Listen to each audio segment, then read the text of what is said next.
Assalamualaikum warahmatullahi wabarakatuh. Perkenalkan, nama saya Ayu Fiani Aulia Ulhak, NIM 8581903362, UPBJJ Palangkaraya.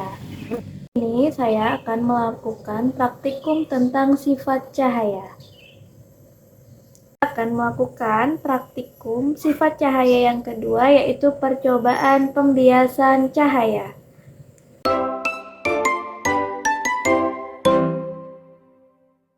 Coba pembiasan cahaya yang pertama yaitu uji coba pada balok kaca. Mula-mula saya akan mengamati jalannya berkas cahaya pada balok kaca.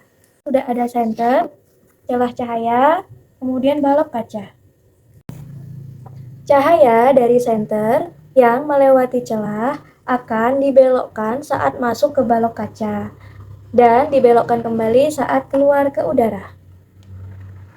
Saya akan mengamati sudut datang dan sudut bias pada percobaan pembiasan balok kaca.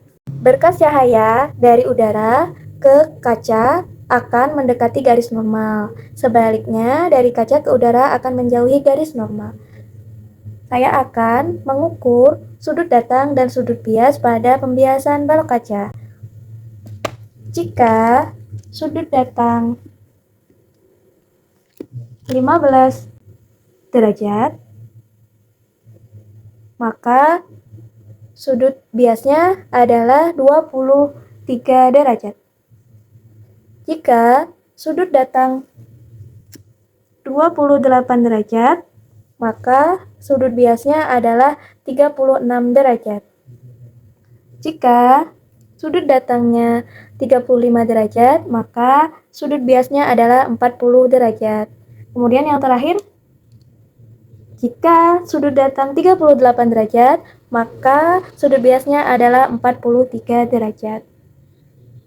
Kesimpulannya, berkas cahaya yang keluar dari balok kaca akan sejajar dengan berkas cahaya yang masuk, namun mengalami pergeseran. Praktikum pembiasan pada lensa cembung dengan buku, yaitu saya akan menggunakan lensa cembung untuk mengamati huruf pada buku dengan jarak yang relatif dekat antara lensa dan huruf. Kemudian menggeser lensa tersebut perlahan-lahan sampai hurufnya terlihat samar atau tidak nampak. Jika lensa diletakkan dekat dengan huruf di buku, huruf akan tampak tegak, diperbesar, dan maya. Saat lensa dijauhkan pada titik tertentu, huruf akan tampak kabur lalu terbalik. Pembentukan bayangan lensa cembung ini bersifat konvergen atau mengumpulkan sinar bayangan yang ditangkap di layar dan bersifat nyata dan terbalik.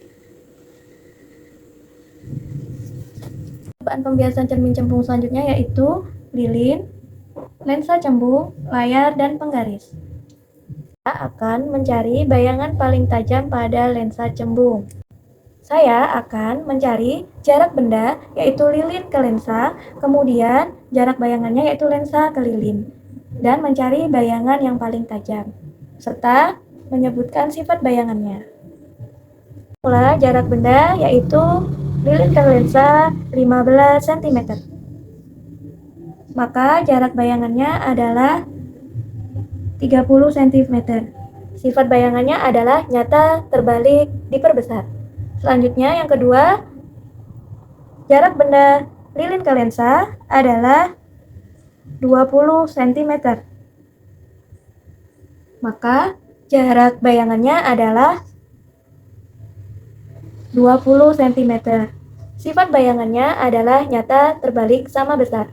Percobaan ketiga, jarak benda 25 cm,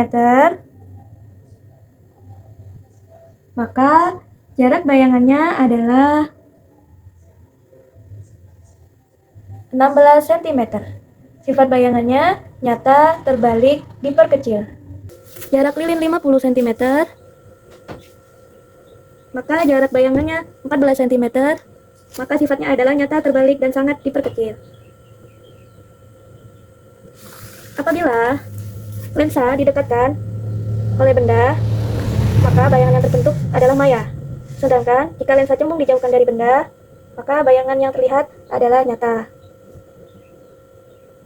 Pembiasan cahaya pada praktikum ini membentuk cahaya yang sifatnya berbeda-beda tergantung pada jarak lilin terhadap lensa.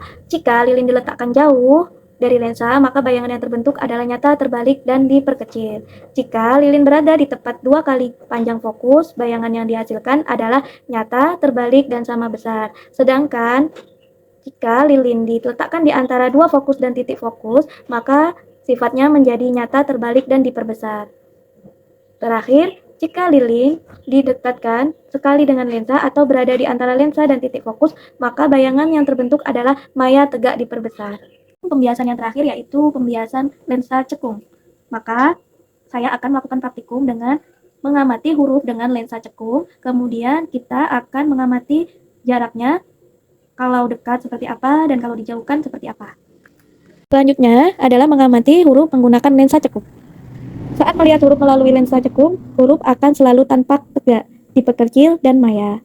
Tidak peduli seberapa jauh jarak bayangannya, lensa tulisannya akan tetap terlihat jelas, karena lensa cekung bersifat divergen, menyebarkan sinar. Meskipun dijauhkan, dia akan tetap terlihat jelas.